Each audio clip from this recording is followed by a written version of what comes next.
Hey guys, welcome to part two.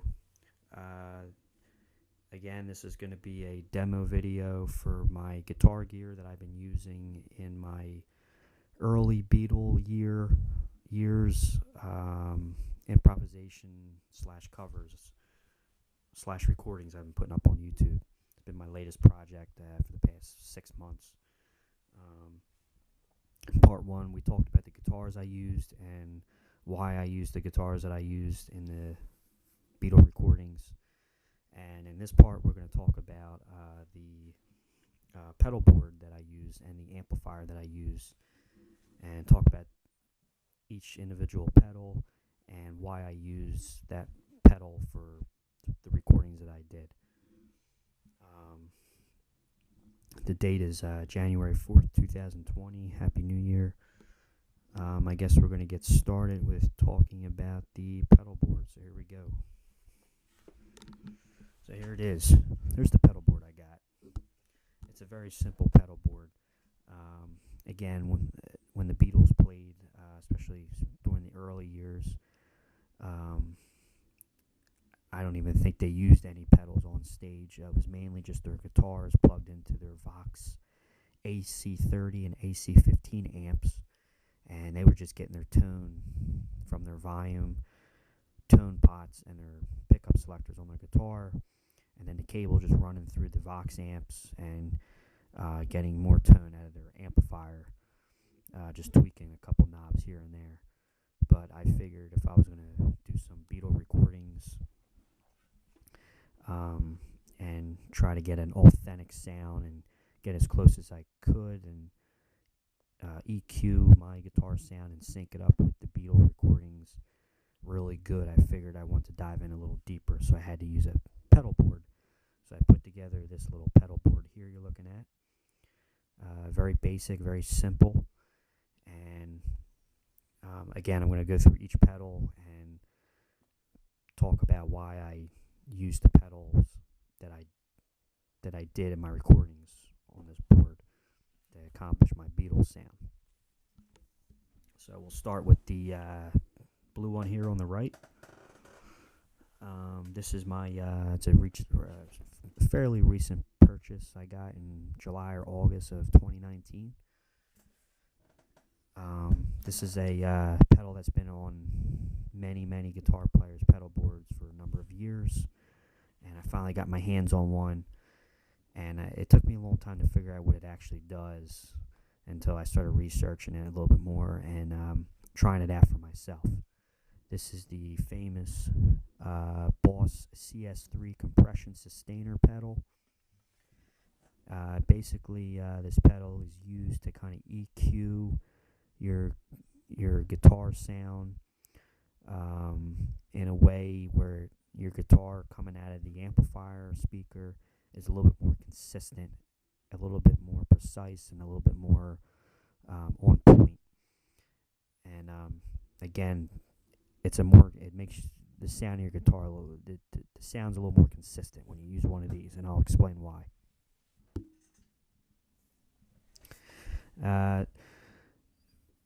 Obviously, as you know, for a lot of the early years for the Beatles, they were fairly clean guitar sounds with no overdrive or distortion or fuzz effects, especially during the early years. So it was very clean sounding guitars that George Harrison and John Lennon and Paul McCartney used to get their early Beatles sound. But I found myself in a pickle where I was using a clean guitar sound out of my amp and my guitar, and I was starting to realize that my sound, even though it was clean, it was kind of thin, and I needed something a little bit more, again, consistent, precise, and a little bit more stronger, but without using any kind of overdrive or distortion or fuzz settings. So I found myself buying one of these, and I found that it really worked. And if you listen to my videos, it really does make a difference in the guitar sound if you're trying to accomplish a early Beatles clean guitar sound. It has a level setting, a level knob, a tone knob, an attack knob, and a sustain knob. Basically, how I got the sound that I did was I kind of just tweaked each knob how I wanted it, and I kind of just messed with the volume and tone pots on the guitar and the pickup selector on the guitar, and I kind of just got my guitar sound, clean guitar sound, with the compressor on, and kind of synced it the best I could with the recording coming out of the amplifier. And the recording coming out of the amplifier, I'll get to that in a minute. But I used the level almost about half. I have the tone knob a little over half. The tone knob on the Boss compression sustainer pedal, the tone knob doesn't do a whole lot, but it does brighten up or darken the pick dynamics of the sound coming out of your amp. So every time every pick or stroke or strum, the tone knob kind of brightens that up. The dynamic of it, or turning the tone to low, kind of darkens the dynamic or the accent of the strumming. That's what I kind of noticed. The attack knob kind of shapes the sound and the accent of the string. So when you're picking a string or a note, especially a single note, or chords, the attack knob kind of makes the sound more consistent. That's the attack knob and the level knob are the ones I use the most, and the sustain. But the level and the attack knob are the two knobs that I use the most on here. I found out that they make a difference in shaping the guitar sound a little bit better. In other words, a little bit more, again, consistent, a little bit more consistent and precise, and where it doesn't sound inefficient. It's kind of hard to explain, but when I start playing, you'll know what I'm talking about. But if you like pluck a string or a note or a chord with the attack knob, kind of beefens the sound up. And when I say beef the sound up, I don't necessarily mean adding gain or overdrive or distortion.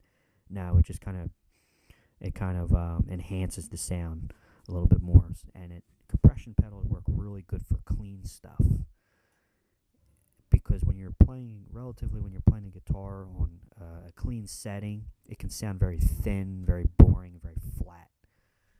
So if you use a compression sustainer, it enhances the sound a little bit. The last knob on the bottom or over here on the right, is the sustain knob. And the sustain knob, what that does is it kind of affects or the timing of how long you want a note or a chord to ring out. Again, on a clean setting, if you strum a chord, it's very thin and flat, and it doesn't last long. It doesn't resonate long. It kind of like dies off if you're using a clean guitar setting.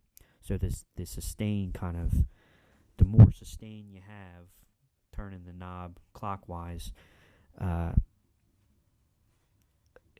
increases the timing of the note or the chord to ring out. And again, works great for clean stuff.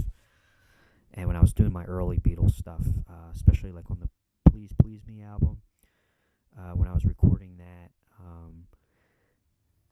I noticed that I was having that issue where I needed something to beef up my clean sound. So on the Please Please Me album, guitar stuff I did, that was before I bought the pedal. And then after that, when I started doing With the Beatles and Meet the Beatles and the second album, this pedal's on in every song after the Please Please Me. It's always on. It's never off. To accomplish that sound. Moving right along here, this is a great pedal. It's the first I bought this pedal a while ago, maybe 3-4 years ago, and I rarely ever used it. and now I finally found myself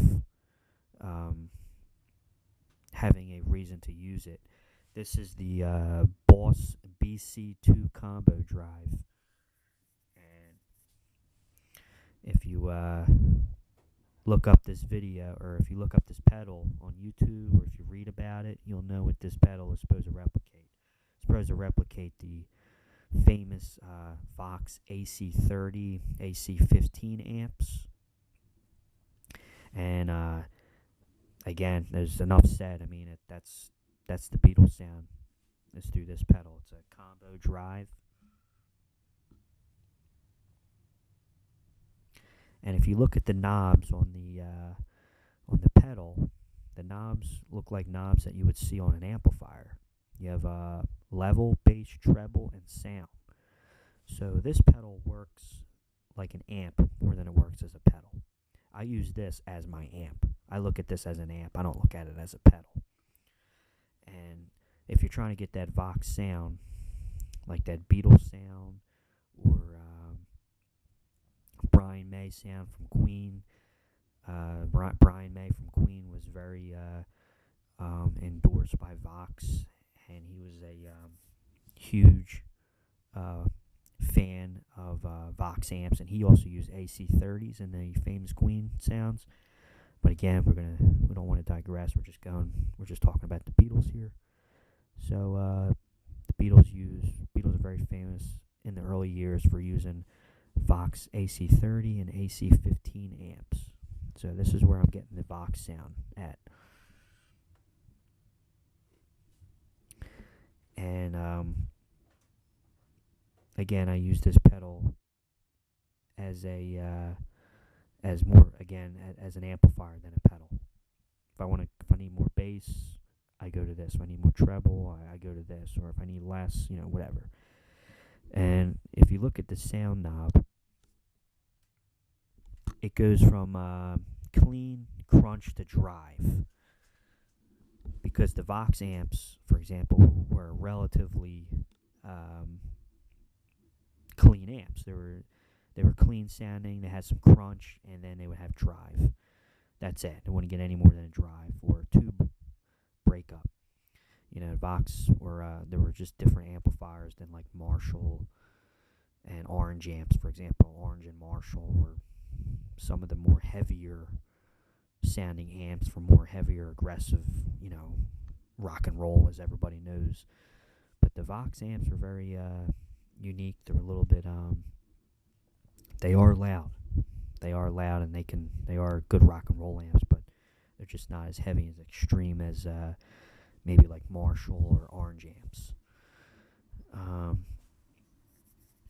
But whenever I need to control an amp setting and to tweak the sound for the Beatles, I go right to this pedal. And this pedal is always on. It's always on. Every single recording I've ever done for the Beatles stuff, this pedal is always on. So it's either the compression and the combo drive are always on. That's mainly how I get the sound. Over here we have this yellow pedal here. This is my Boss Acoustic Simulator AC-3. This pedal obviously replicates an acoustic guitar. So I use this a lot for the rhythm stuff that John would play on his Gibson J-160E acoustic guitar. And out of all the guitars I own, I don't own an acoustic. So I had to get an acoustic pedal to simulate an acoustic guitar, to simulate John Lennon or George Harrison's acoustic guitar sound in their studio recordings and some of their live stuff as well. So I use this pedal a lot for the mainly for the rhythm stuff. John Lennon, relatively when the Beatles recorded, Lennon would be on acoustic recording the rhythm track on his Gibson J-160E, and then Harrison would be on the electric guitar doing the lead stuff. In the early years, relatively using one of his Gretsch guitars, his Gretsch Duo Jet, or his Gretsch Country Gentlemen, for the lead stuff and the solo stuff. but when I do the rhythm stuff on some of the Beatles songs that require acoustic guitar for Lennon's parts, I use this. And the knobs on here, there's a reverb knob, which I don't use, it's off. The reverb that you hear is actually the reverb on the amplifier. Coming out of the amplifier is a reverb setting on there I use. But it has a body knob and a top knob, and then it has a mode knob, which is a standard acoustic, a jumbo acoustic, an enhanced acoustic, or there's another acoustic thing I can't pronounce it, I'm not going to say it. But basically, the mode setting gives you 4 different acoustic guitar sounds. I have it on the standard setting. I figured the standard setting was a pretty standard acoustic guitar sound that Lennon used, and that replicated the sound the best. I have noticed that the acoustic simulator works really good with my Les Paul, the Gibson Epiphone Custom Les Paul Pro that I used on the Please Please Me album. The reason why is because the Les Paul is a mahogany body guitar, produces a very low or warm sound, and with the acoustic simulator, it really it complements the very thick, heavy, dark Les Paul. Makes it sound like a nice acoustic guitar. I just, as a preference, I just think the acoustic simulator sounds great with a Les Paul. One cool recording I have up on YouTube, when I did the Beatles Till There Was You, on Lennon's part I had the mode knob on the standard, and then on Harrison's lead part I think I had it on the enhance. So if you go back and look at those videos I did for the Beatles Till There Was You, you can hear a great demonstration of different tone you can get from this acoustic pedal. Sounds like 2 different acoustic guitars I'm using. So that's what I use with that. That's the acoustic simulator, the AC-30 by Boss.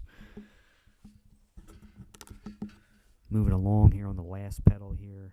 This pedal I bought. I just had to have it. I had a guitar teacher who had this pedal, and he turned me on to it. I'm not going to get too into detail with it because it does a lot. I'm only going to talk about what I use it for the Beatles stuff. This is a Boss PS6 Harmonious, and I use this pedal mainly for accomplishing a 12-string electric guitar sound, which I would use this to replicate George Harrison's Rickenbacker, his 12-string. I forget the model name. This is going to drive me. It's this one. I got to figure it out. Hold on. Bear with me here.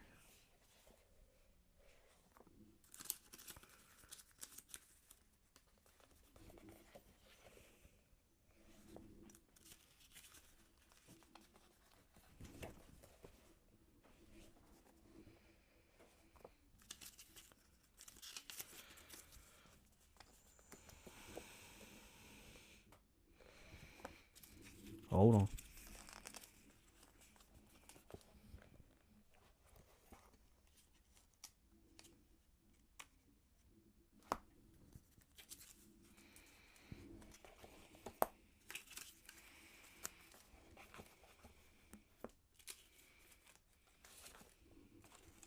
Oh, here we go. Here's John Lennon and George Harrison's Gibson J-160E acoustic guitar. They use this acoustic guitar in like almost every Beatles recording. Any song they had with an acoustic guitar, this is the one you're hearing. And it's an electric acoustic, and it has a single coil pickup here, and it had a small pickup wired on it. And again, it looks like it had a tone and a volume and a tone. It's a great guitar. And fun fact, actually, John Lennon's was stolen.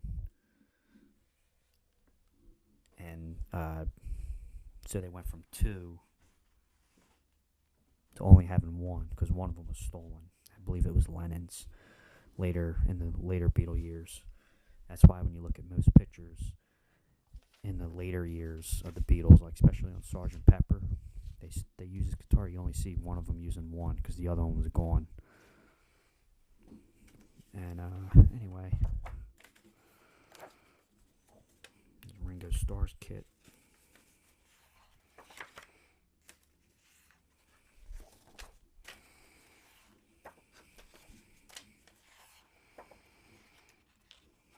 I'm trying to find that guitar.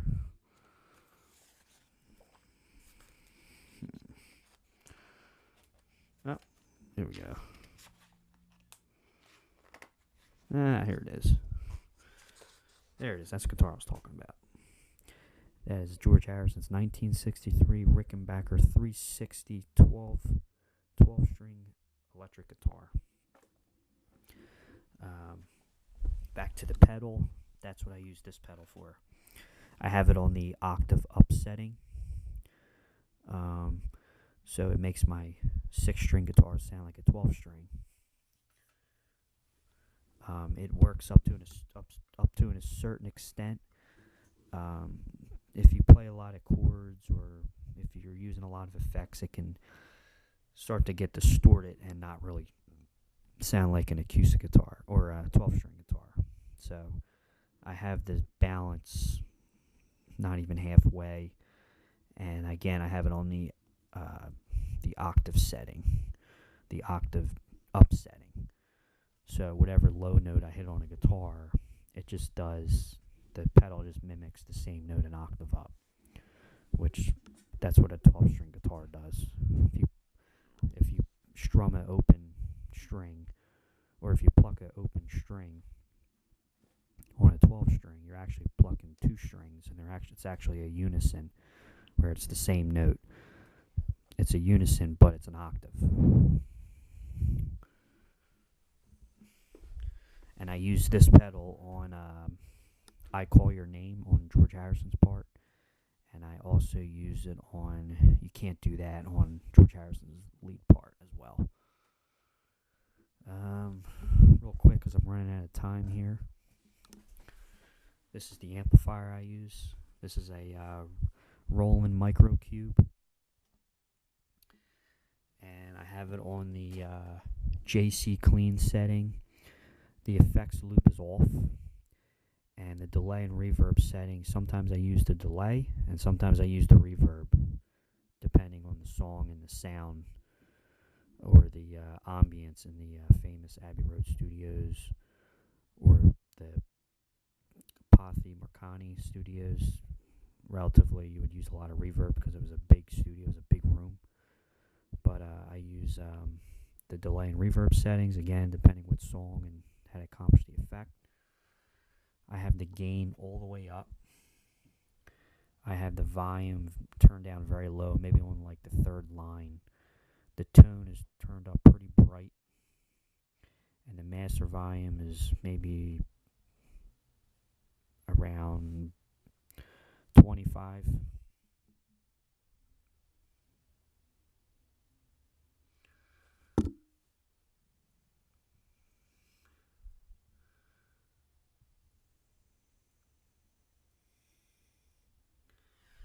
Then I have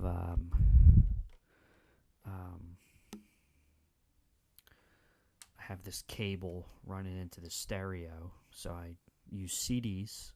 I'm old school. I use CDs. The music plays through the stereo. I have a cable linked in here into the phone's output. Cable runs down into the amplifier, and the music that you're hearing is actually coming out of the amplifier. It's coming out of here. And the guitar is plugged into the pedal board in the input, and then on the output, the other end of the cable runs into the amplifier. So the guitar sound, the guitar, the pedal, and the effects of the guitar and the music is all coming out of one speaker. And I put the amp, I usually put the camera right here like that. So the microphones on the camera are actually pointing towards the speaker on the amplifier, and then I play. That's where the sound's coming from. It's not the greatest sound, but it works. I use George's Music guitar cables. George's Music is one of my favorite guitar stores. I've been going there for years. I think they have a couple. I don't know how many stores they have, but I live in the East Coast. I live in the suburbs outside of Philadelphia, in obviously the USA. And check out George's Music. I highly recommend them. Great place. I've been shopping there for years. They got everything you want. If they don't have it in the store, they'll order it for you. Again, my pedal board is a Gator case. It's a Gator board. They're very famous for guitar gig bags, hard shell cases. They make drum bags too. And I think I'm going to end this video here because it's getting very long. And I'm going to do another third part video just to demonstrate some sounds. And again, thank you very much. Happy New Year. Thank you.